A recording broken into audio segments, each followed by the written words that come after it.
A deluge of threats forced them to close for a week. A deluge is a flood.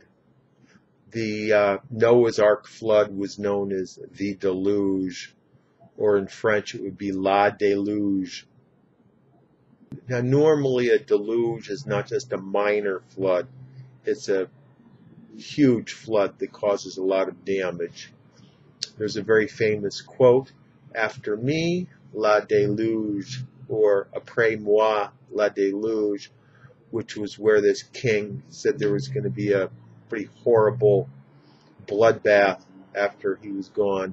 And he turned out to be right. There was a big bloodbath. So people have described Hurricane Katrina as a deluge, because not only did it bring a lot of rain, but it also flooded the city of New Orleans too. And it's been used for other events too, but usually just for special occasions. So a deluge can also mean a large quantity and volume of other things, such as threats. So someone might be getting a deluge of death threats for some reason. Usually it's not positive. You don't get a deluge. But I suppose you could also get a deluge of praise as well. But usually it's used as a negative, not as a positive. So metaphorically, deluge means a great quantity of something, usually water. When Obama got elected, he started receiving a deluge of threats because a lot of people were very upset about a black man in the White House.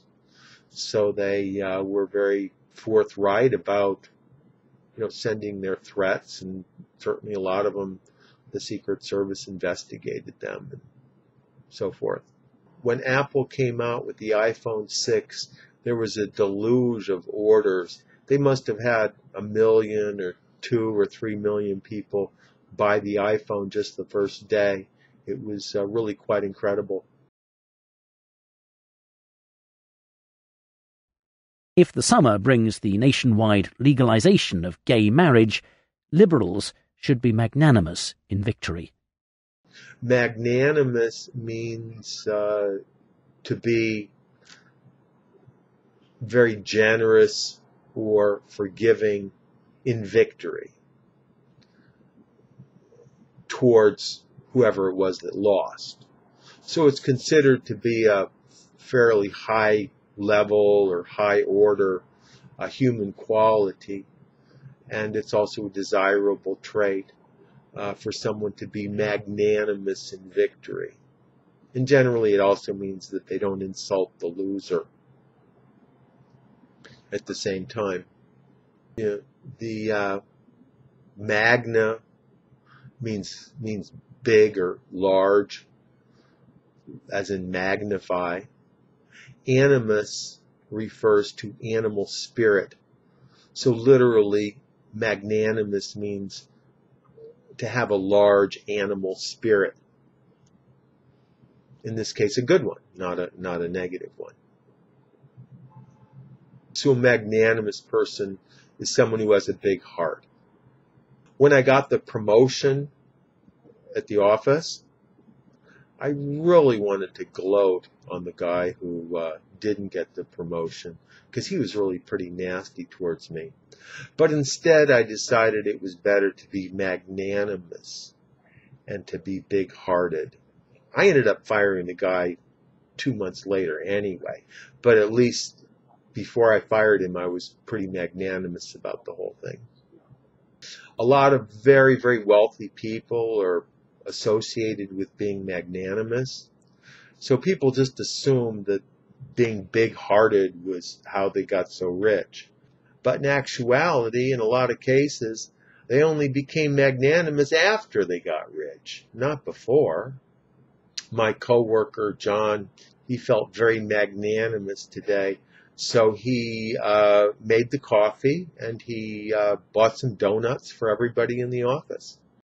Imagine an Italian cafe circa 2023.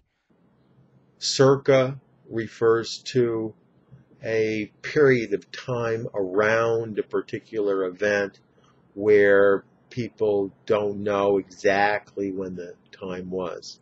So people might say circa 1920, which might be anywhere from, let's say, 1918 to 1922. They're just not quite sure of the date.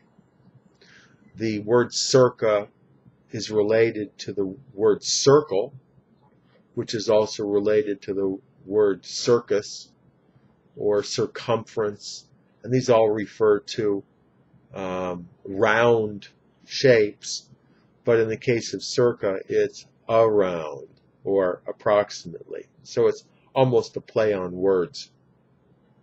So if someone says circa 1950, it means around 1950, within a few years. And also when it comes to dating photographs, photographs typically are not dated, so people have to guess the approximate date, oftentimes based on automobiles or how people are dressed or their hairstyle, or maybe there's somebody that they know, maybe somebody famous. So based on the approximate age, they date the photograph and say it was circa whatever date it was, like 1950 or 1960. And the same goes with archaeology as well. In this case, the date range is usually much broader. Maybe it's like 100 years or even 200 years. They can't date it exactly, but by various clues they can approximate the date. I bought this statue at auction, which I was pretty convinced it was real, around circa 0 or so. And then I took it in to this art examiner, and he told me that it was a counterfeit of a counterfeit of a counterfeit. And it was only 500 years old. So it wasn't worth as much as I thought, but still it was worth a pretty decent amount of money because it was still pretty old. I have some old photographs of Disneyland, official PR photographs from right around the time that it was built, which would have been around 1955, 1956. And by looking at the different items in the photographs and comparing them with the other photographs, I was able to determine quite accurately that these were circa 1956. That's all for today. Tom Taylor is an ESL tutor. He teaches English in the United States and outside, all over the world, using Skype. He can be reached at his website, which is ESL-fullsteamahead.com. Click on this link and check out his website and email with questions. Thank you, Tom, and I'll talk to you next time. Thank you.